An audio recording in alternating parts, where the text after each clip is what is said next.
একজন শাশুড়ি মা তার পুত্রবধূকে নিয়ে একদিন কীর্তন শোনাতে গেছে। এটা ওই বাংলার গল্প। কীর্তন শোনাতে গেছে এবং সেদিন ওই কীর্তনে যিনি কথা করছিলেন বা কীর্তন পরিবেশন করছিলেন, তিনি বলছিলেন শ্রীকৃষ্ণের সবথেকে প্রিয় ছিল এই গরুরা। শ্রীকৃষ্ণ যখন বাঁশি বাজাতেন এই গরুগুলো এসে তার পায়ের কাছে, তার গায়ের কাছে ঘেঁষে ঘেঁষে দাঁড়াতো। শুনেছেন শ্রীকৃষ্ণের খুব প্রিয় এই যে গরুরা। পরের দিনে তিনি কীর্তন শুনে এসেছেন, এসে শাশুড়ি তাকে বলেছেন, দেখো আমি একটু কাজে যাচ্ছি, বেরোচ্ছি, এই যে উঠোনে আমি ধান সেদ্ধ করে শুকোতে দিয়েছি, তুমি একটু পাহারা দাও, মানে কোনো গরুতে না খাই, একটু পাহারা দাও। এখন তিনি লাঠি নিয়ে, শাশুড়ি বলে গেছেন তো, আর তখনকার দিনে শাশুড়ি ভয়ঙ্কর দজ্জাল শাশুড়ি, ননদগুলোও দজ্জাল, শাশুড়িও দজ্জাল। এটা পুরনো যারা আছেন এখানে মহিলা তারা বুঝবেন যে ননদ কি জ্বালা আর এরকম শাশুড়ি কি জ্বালা। এখন এসব হয় না, যাই হোক, আশা করি হয় না, হয় কিনা আমি বলতে পারবো না, মনে হয় না। তো সেই শাশুড়ি বৌমাকে বলেছেন, তুমি একটু পাহারা দাও, আমি একটু ঘুরে আসি। এখন তিনি ঘুরে আসতি বলে চলে গেছেন এবং তিনি তো লাঠি নিয়ে পাহারা দিচ্ছেন। ধান শুকোতে দিয়েছেন, ধান সেদ্ধ করে শুকোতে দিয়েছেন, ওর থেকে চাল হবে। লাঠি নিয়ে দাঁড়িয়ে আছেন বৌমা, যেন কোনো গরু এসে ওই চালের মধ্যে বা ধানের মধ্যে বুক না দেয়।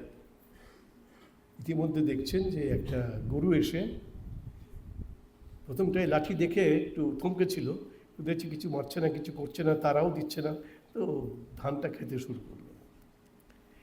এই যে বৌমা লাঠি হাতে পাহারা দিচ্ছিলেন, তিনি প্রথমে লাঠিটা নিয়ে গেলেন মারবেন বলে, মারতে গিয়ে আর মারতে পারলেন না, আবার ফিরে এলেন। ইতিমধ্যে শাশুড়ি মা ফেরত এসছেন বাড়িতে, এসে দেখছেন যে ধান সব শেষ, গরুতে সব খেয়ে নিয়েছে।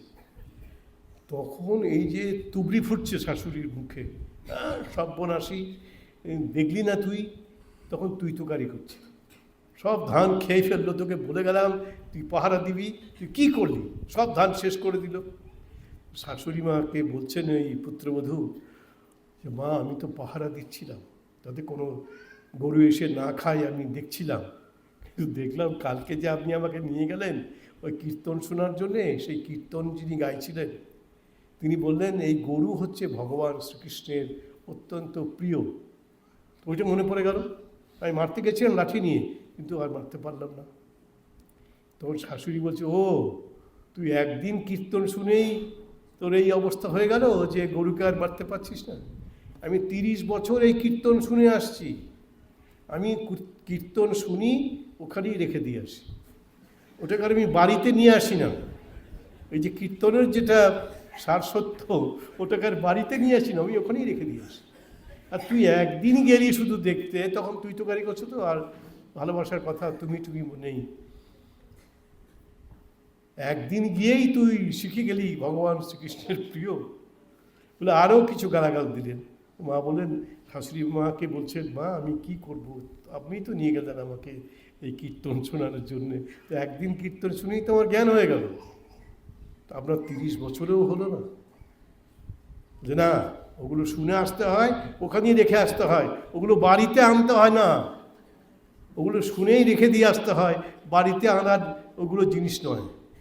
তা আমাদের জীবনে এই অনেক বড় বড় কথা আমরা শুনি, এই দুজন বিজ্ঞ অধ্যাপিকা আপনাদের শোনালেন, আমরা সবাই শুনলাম এবং আমরা আলোকিত হলাম।